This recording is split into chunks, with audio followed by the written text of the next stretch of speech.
दोस्तों, stock market investment में अक्सर हम सुनते हैं डीआईआई बाइंग, डीआईआई एक्यूमुलेटिंग। लेकिन सवाल यह है कि डीआईआई आखिर क्यों खरीदते हैं किसी सर्टेन शेयर में। यहां पे इस वीडियो में हम 3 स्टॉक्स के एग्जांपल्स के साथ डिटेल में डिस्कस करेंगे। तो इस छोटी सी वीडियो को पूरा देखिए और स्टॉक मार्केट इन्वेस्टमेंट के बारे में कुछ नया सीखिए। नमस्कार दोस्तों, मैं उमेश त्रिपाठी आपका स्वागत करता हूं स्टॉक फॉर रिटेल पर स्टॉक मार्केट से जुड़ी एक नई जानकारी के साथ। ध्यान रखिए, यहाँ पे एक छोटा सा डिस्क्लेमर कि वीडियो सिर्फ एजुकेशन के पर्पज से, यहाँ पे किसी भी तरह का बाय सेल रिकमेंडेशन नहीं है। तो जो हमारे डीआईआईज होते हैं, डीआईआईज यानी कि डोमेस्टिक इंस्टीट्यूशनल इन्वेस्टर्स, ये म्यूचुअल फंड्स हो सकते हैं, ये इंश्योरेंस कंपनीज हो सकते हैं, ये पेंशन फंड्स हो सकते हैं। अब यहाँ पे हमें ये समझना होगा कि ये किसी सर्टेन स्टॉक में अगर अपनी स्टेक बढ़ा रहे होते हैं तो उसके पीछे का थॉट प्रोसेस क्या होता है, उनका विजन क्या होता है, क्या वो लॉन्ग टर्म इन्वेस्टमेंट के पर्पज से सोच रहे होते हैं या शॉर्ट टर्म इन्वेस्टमेंट के पर्पज से, एंड वो एनालिसिस करते समय किस डाटा पर फोकस करते हैं। सो यहाँ पर डीआईआई को फॉलो करना नहीं, डीआईआई की एनालिसिस समझना हमारे लिए इंपॉर्टेंट होता है। तो जो पहली कंपनी है जिसके बारे में हम यहाँ पर डिस्कस करने वाले हैं, ये जो कंपनी है आप देखिए, तो यूपी में यानी कि उत्तर प्रदेश में इसके 40 स्टोर्स हैं, बिहार में करीब करीब 116 स्टोर्स हैं, झारखंड में यहाँ पे करीब 32 स्टोर्स। अब जब भी हम कंपनियों की एनालिसिस करते हैं तो एनालिसिस करते समय कंपनी का बिजनेस सेगमेंट क्या है, उस बिजनेस सेगमेंट में कहाँ कहाँ पे वो काम कर रही है और कहाँ से वो रेवेन्यू जनरेट कर रही है, ये स्टडी करना हमारे लिए इंपॉर्टेंट होता है। तो यहाँ पे मोस्टली जो हमारे डीआईआईज होते हैं, राइट, डीआईआईज फोकस करते हैं कंपनी के बिजनेस पर और डीआईआईज फोकस करते हैं कंपनी के क्वार्टर परफॉर्मेंस पर, यानी कि क्वार्टरली पिछले 2, 3, 4 क्वार्टर्स में अगर कंपनियां परफॉर्म करती हुई दिखाई दे रही हैं, उनके रेवेन्यूज ग्रो करते हुए दिखाई दे रहे हैं क्वार्टर ऑन क्वार्टर, तो वहां पे फर्दर वो एनालिसिस करने के लिए जाते हैं एंड डिसीजन मेकिंग करते हैं। ठीक है, सो मोस्टली वो बिजनेस क्वालिटी पर फोकस करते हैं, प्राइस पर नहीं। और सेबी के रेगुलेशंस के हिसाब से प्राइस डिस्कस करना हमारे लिए वर्जित हुई है। ठीक है, यहाँ पे हिस्टोरिकल फाइनेंशियल हाइलाइट्स अगर हम देखें तो जो रेवेन्यू है इनका FY 2022 से 2025 तक 30% CAGR के रेट से ग्रो करता हुआ दिखाई दे रहा है। एंड साथ ही साथ यहाँ पे एबिटा करीब करीब 35% के आसपास से ग्रो करता हुआ दिखाई दे रहा है। प्रॉफिटेबिलिटी की बात करें तो प्रॉफिट आफ्टर टैक्स करीब करीब 40% CAGR के रेट से ग्रो करता हुआ दिखाई दे रहा है FY 2022 से। अभी जो कंपनी है जिसके बारे में हम डिस्कस कर रहे हैं, ये कंपनी है आदित्य विजन लिमिटेड। क्या आप इस कंपनी के बारे में जानते थे? कमेंट करके जरूर बताइए।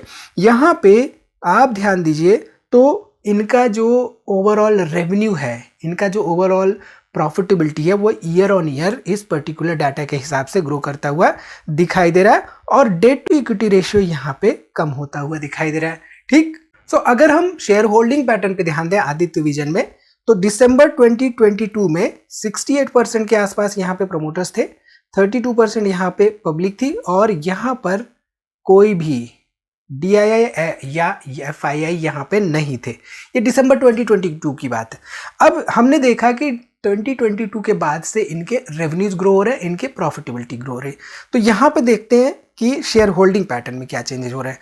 तो धीरे धीरे सही यहाँ पे आपको एफआईआईज, फिर उसके बाद 2023 में डीआईआईज यहाँ पे नजर आने लगे और पिछले क्वार्टर के हिसाब से देखें तो डीआईआईज करीब करीब 17% के आसपास हो चुके हैं, 9% के आसपास से यहाँ पे बढ़ते हुए दिखाई दिए और एफआईआईज ने भी अपने स्टेक यहाँ पे बढ़ाए, करीब 18.5% के आसपास एफआईआईज इसमें हो चुके हैं।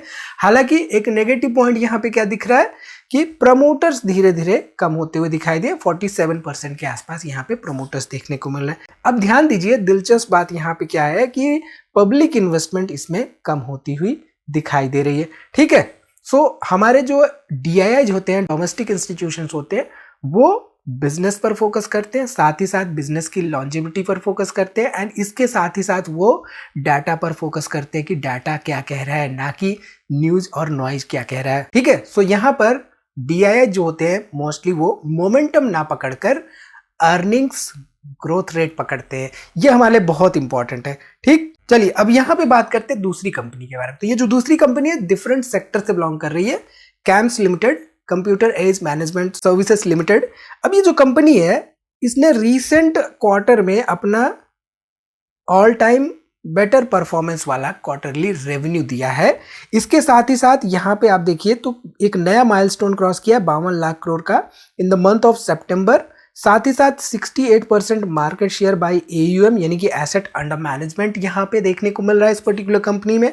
तो ये बाकी जो डाटा है आप इसको वीडियो पॉज करके पढ़ सकते हैं। तो यहाँ पे ये दिखाने का मकसद ये है कि जब भी DIIs कंपनी की एनालिसिस करते हैं तो वहाँ पे बिजनेस सेगमेंट में कंपनी की कॉम्पिटिटिव एडवांटेज के बारे में स्टडी करते हैं। साथ ही साथ वहां पे ये देखते हैं कि कंपनी के बिजनेस सेगमेंट में कंपनी का ओवरऑल मार्केट शेयर क्या रह रहा है। ठीक है, चलिए इसके साथ ही साथ म्यूचुअल फंड में अगर देखें तो Q1 FY26 में करीब करीब 24 करोड़ के आसपास यहाँ पे ट्रांजैक्शन वॉल्यूम देखने को मिल रही थी। यहाँ पे देखें तो रीसेंट क्वार्टर में 26 करोड़ के आसपास देखने को मिला। तो इसमें हमें 16% year on year growth rate देखने को मिल रही है ट्रांजैक्शन वॉल्यूम में। अब ये जो कंपनी है किस तरह से बिजनेस जनरेट करती है, रेवेन्यूज कहाँ से जनरेट कर रही है, प्रॉफिटेबिलिटी यहाँ पे क्या है, इस सब की स्टडी हमारे लिए इंपॉर्टेंट हो जाती है। अभी ये कंपनी इसी तरह की कंपनी की हम बात कर रहे हैं, हम इस पर्टिकुलर कंपनी को एज एन एग्जाम्पल ले रहे हैं।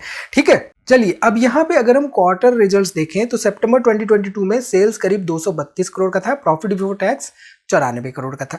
रिसेंट क्वार्टर में देखते हैं, रिसेंट 2-3 क्वार्टर में देखते हैं कि यहाँ पे हमें क्या देखने को मिला। तो पिछले 2-3 क्वार्टर में आप देखिए तो सेल्स में ग्रोइंग ट्रेंड देखने को मिल रहा है एंड प्रॉफिटेबिलिटी में एक ग्रोइंग ट्रेंड देखने को मिला है। हालांकि दिसंबर 2024 के बाद से थोड़ा सा यहाँ पे डिप देखने को मिला है इसके ओवरऑल प्रॉफिटेबिलिटी में। ठीक, अगर हम यहाँ पे कैम्स का ओवरऑल शेयर होल्डिंग पैटर्न देखें तो शेयर होल्डिंग पैटर्न में आप देखिए यहाँ पे रीसेंट डाटा के हिसाब से जो प्रमोटर्स हैं वो 0 हो चुके हैं, 32% यहाँ पे पब्लिक है और यहाँ पे 17 से 20% के आसपास, इनफैक्ट 21% के आसपास अपना स्टेक बढ़ाती हुई नजर आ रही है DIIs। हालांकि FIIs ने यहाँ पे सेलिंग की है, FIIs ने अपना स्टेक कम किया।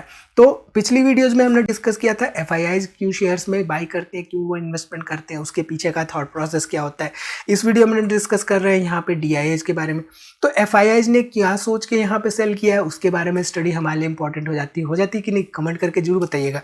तो यहाँ पे DIIs के बारे में सिंस हम डिस्कस कर रहे हैं, सो ऐसी कंपनियों में वो क्या देखते हैं, कौन सा डाटा देखते हैं, ये जानना हमारे लिए इंपॉर्टेंट होता है। ठीक है, चलिए अब यहाँ पे बात करते हैं तीसरी कंपनी के बारे में। तो ये कंपनी है सोना BLW प्रेसिशन। सोना काउंटस्टार हुआ करती थी ये पहले। मार्केट सेगमेंट देखें तो रेवेन्यू जब जनरेट कर रही है तो FY 2025 में पैसेंजर व्हीकल से 71% रेवेन्यू जनरेट कर रही थी, Q1 FY 26 में केवल 62%। यहाँ पे कॉमर्शियल व्हीकल से 11% का रेवेन्यू जनरेट कर रही है, electric vehicle 2 wheeler and 3 wheeler से 7%, नॉन ऑटोमोटिव से करीब करीब 19% एंड यहाँ पे सेमीकंडक्टर एंड एम्बेडेड सॉफ्टवेयर से करीब 1% का रेवेन्यू जनरेट करें।